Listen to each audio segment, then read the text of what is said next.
So glad you joined us today for this special edition of Biblically Grounded. I'm your host, Clayton Van Huss, and I'm joined today by a special guest, Dr. Randall Price. Dr. Price is probably well known to many of our viewers. Dr. Price, welcome to the program. Thank you, Clayton. It's great to have you. And so we've met up at a conference, as tends to happen. It's why our set is not here. But I think we're going to have a great program today, even without all of our usual trappings. Dr. Price, we're here at this conference, and we've been listening to you talk about the situation in Israel, the Temple Mount, the things that are happening there, and people are looking in that direction. So we want to talk about that today.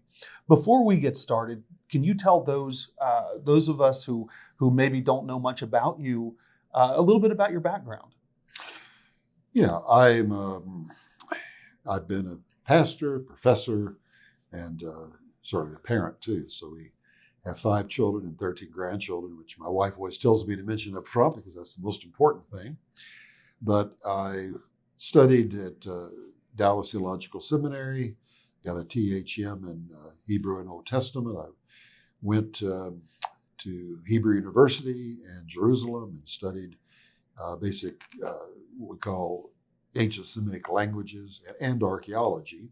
And then I came back to University of Texas at Austin and did a degree.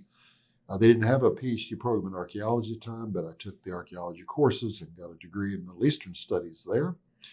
And from there, I've done various things, one of which was I have taught at different schools. The last one was Liberty University. I was there for 16 years as the executive director of the Center for Judaic Studies and taught biblical archaeology there. I have also a ministry called World of the Bible Ministries, which has its purpose to deal with the past, the present, and the prophetic world of the Bible, because that's a centerpiece in God's prophetic program, as well as just through history itself. And many people will never get to go there, and because the content of Scripture is set in the context of the world of the Bible.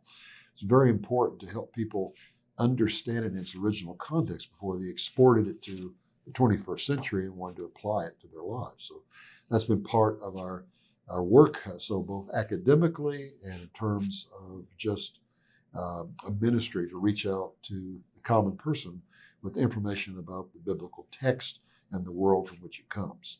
Sure, and you're a prolific author. Many of our viewers are probably familiar with your book, The Stones Cry Out. I know that sits on my shelf and has for long before I was interested in biblical archaeology. Yeah. It's currently being revised, by the way.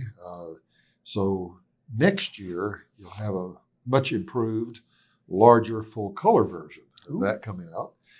It was...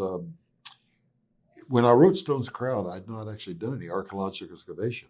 Since then, I've been director of excavations at Qumran for 10 years, another 3 years at the cave excavations, excavated also in Jerusalem, what we call the Kotel excavations and others.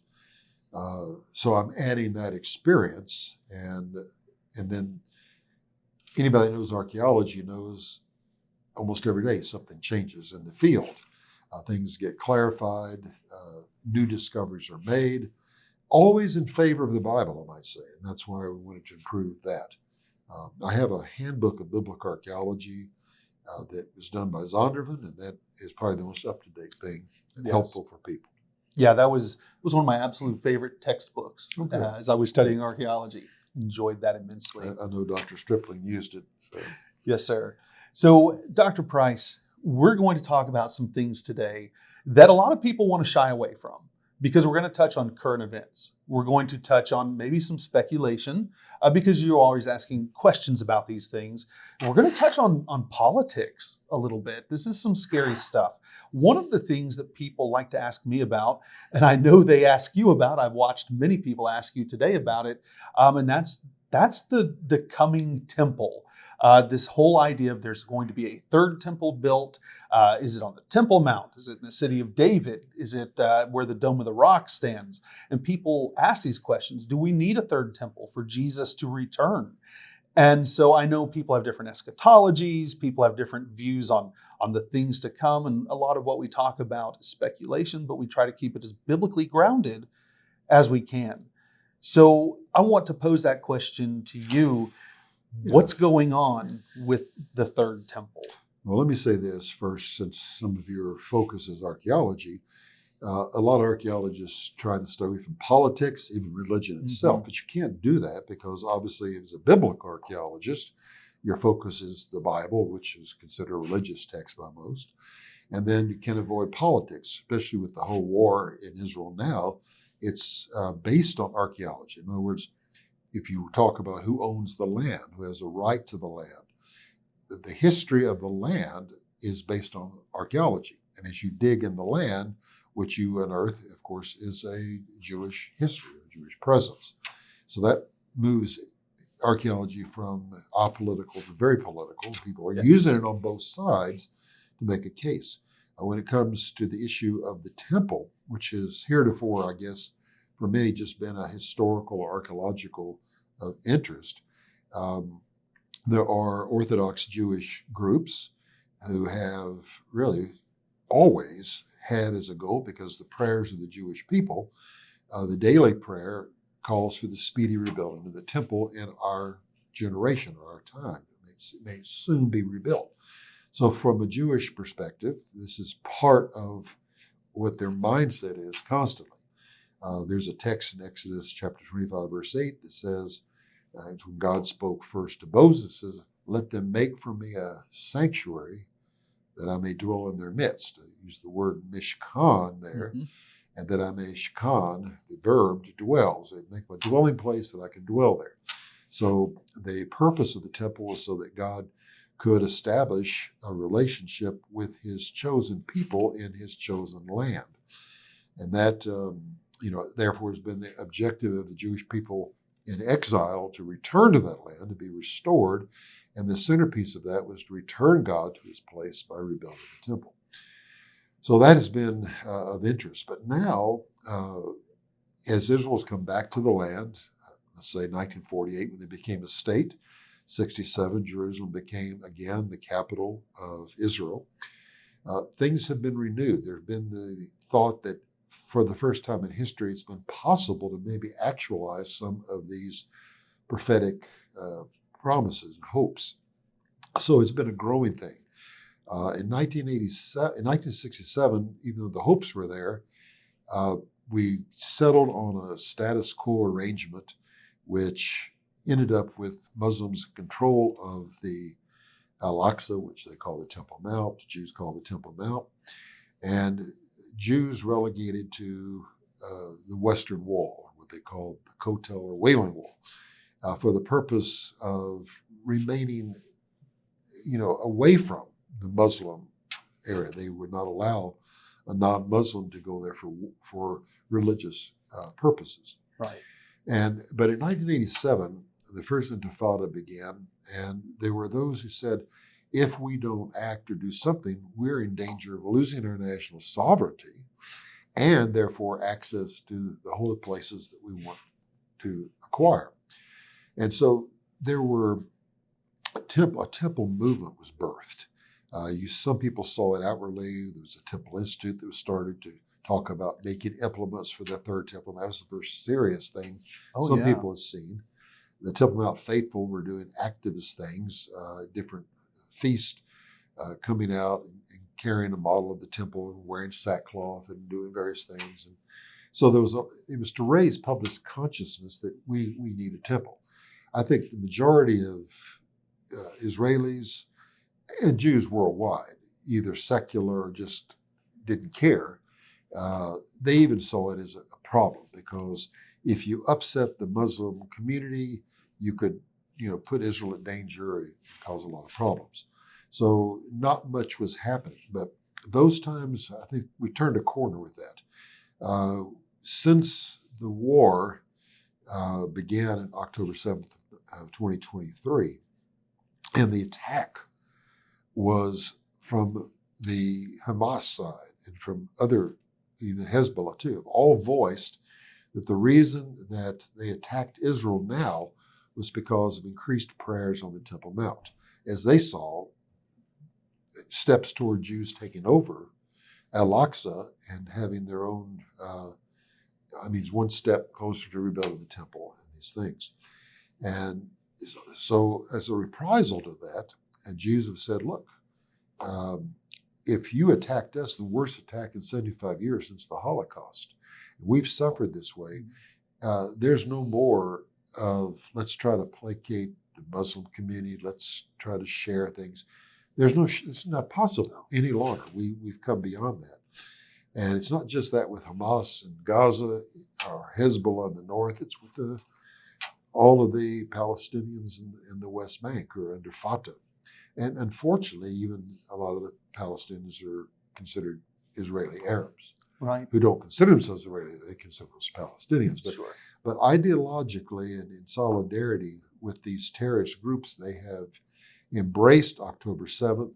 They have, and it's because of the education of youth in United Nations supported schools, as well as in schools in these areas where girls and boys are separated, but they basically teach terrorist ideology from the very outset. So and so there's not even the hope of a new generation embracing new ideals or coming closer to Israel.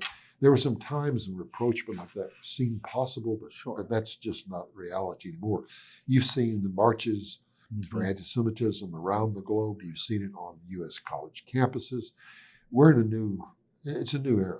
We're not going back to the way things were. Right. We are divided like we've never been. And not just in America, but around the world, politically, religiously. And this war in Israel has been it's been an example to us. And it's maybe even been more of a driving wedge. Sides are forming and people are politically and religiously charged. And that really plays into this more than we can imagine.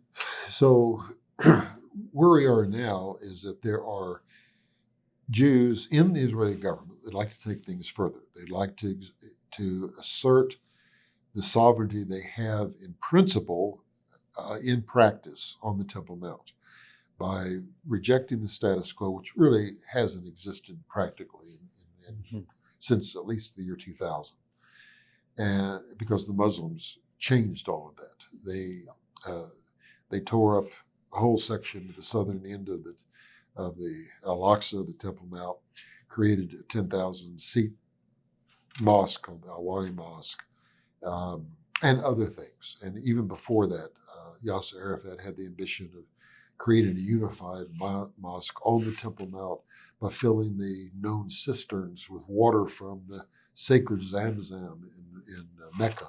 Crazy ideas, And he wanted to be buried there as others to desanctify the site in terms of Israeli ideas.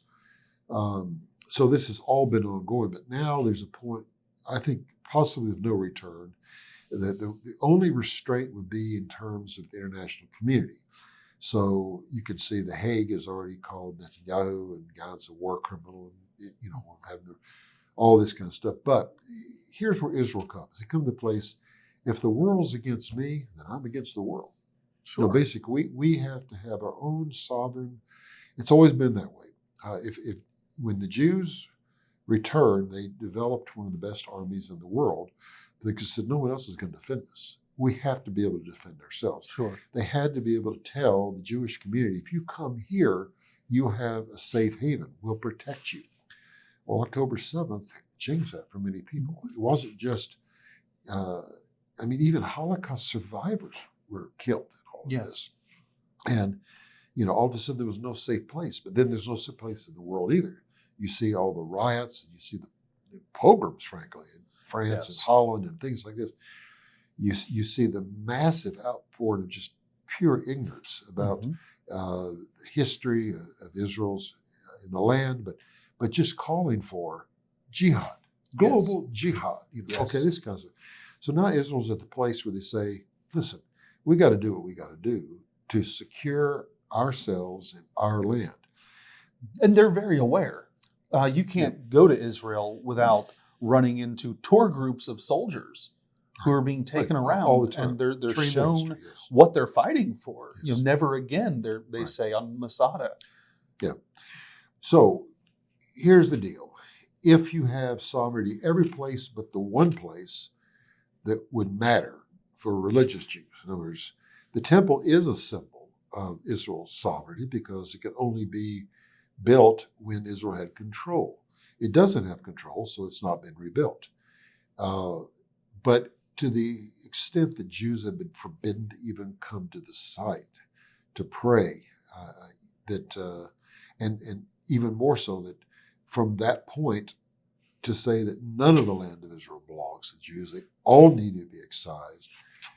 This kind of, from the river to the sea. Right. There's what's between the river and the sea, just the land of Israel. So this is what's happened. So now people have said, okay, even secular Jews, I saw a statistic said half of Israeli Jews now believe the temple needs to be rebuilt, not for religious purposes, but to assert sovereignty over Jerusalem, our capital, that it's indivisible, that it belongs here, and that Jews have a right to this. If the Muslims don't want to give that right, then, we take what is our right in our capital, in our place.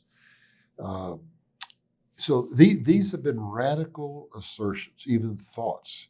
You didn't go there, you didn't say that. In government circles, that was only talked about hush-hush ways. Most people outwardly would say, I'm not for this. We want to protect the rights of everyone. We're democracy. But now it's a matter of survival. And it's come down to where people are saying, if we are this close to the possible end of Israel, the only hope for Israel is the return of the Messiah.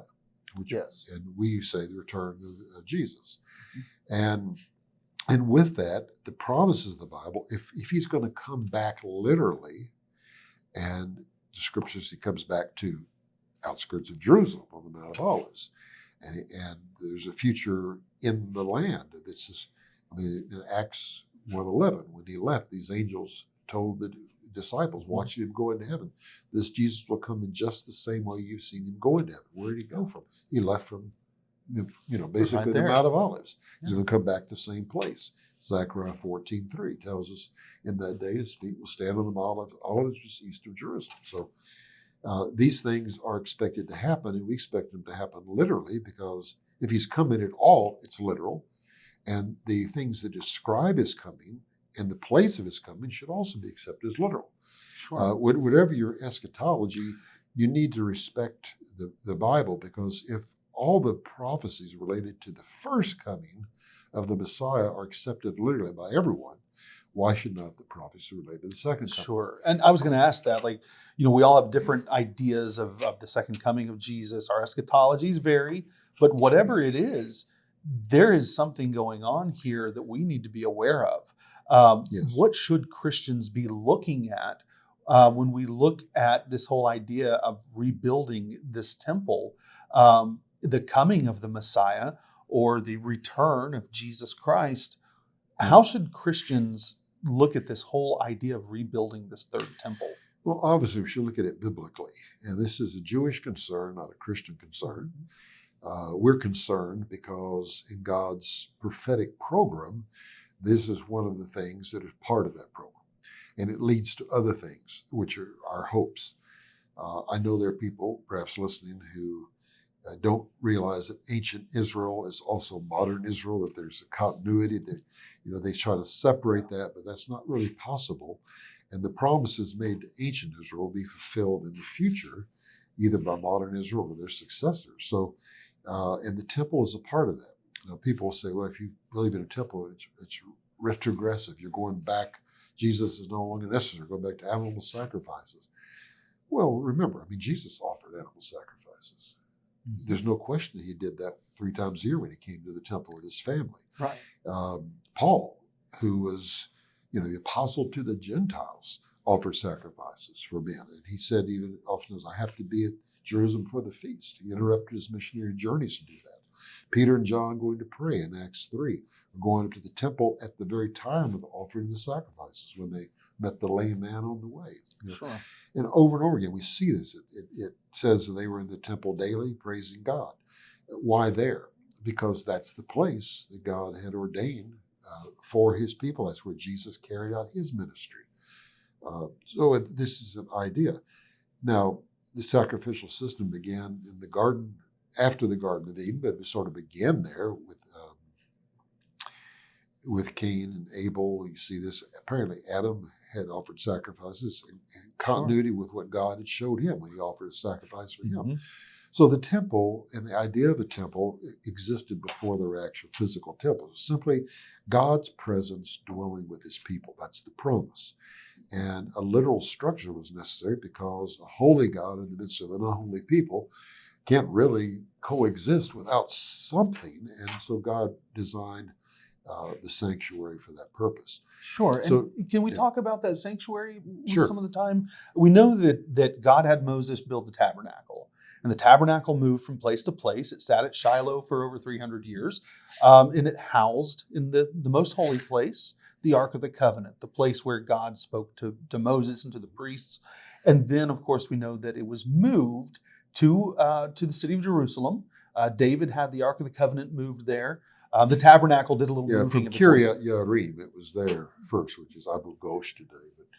But it was. It was moved there. And then, because that was always the focal point. God said in Deuteronomy 12, he said, when you come to the land, we need to have a central sanctuary. He said, this place where I'll plant my people. And that was the intention. But Jerusalem was held by the Jebusites. Right. They waited for David to do that, and they waited for Solomon to build the first temple. And then, of course, Israel always surrounded by its enemies. mm-hmm.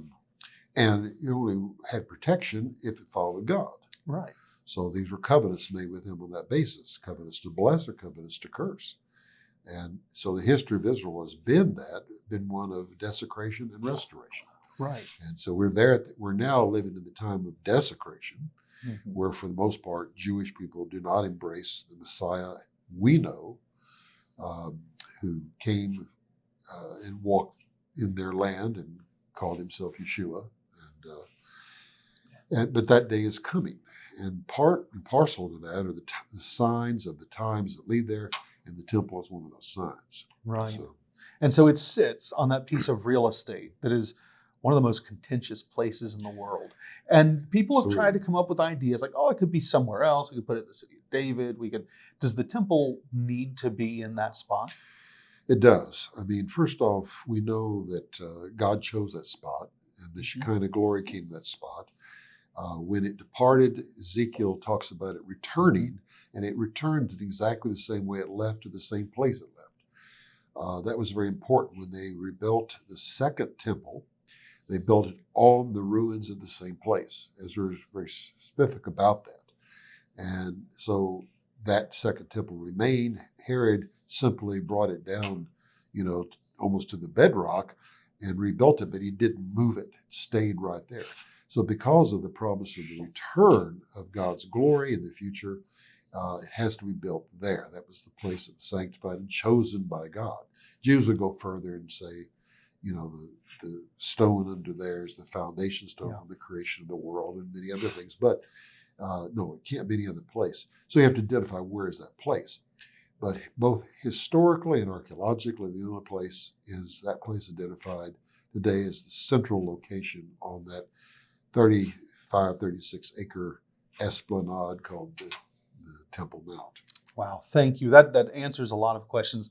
Dr. Price, if our viewers want to know more about you and your work and more about what we've been talking about today, where can they find more about you? I have a website called worldofthebible.com.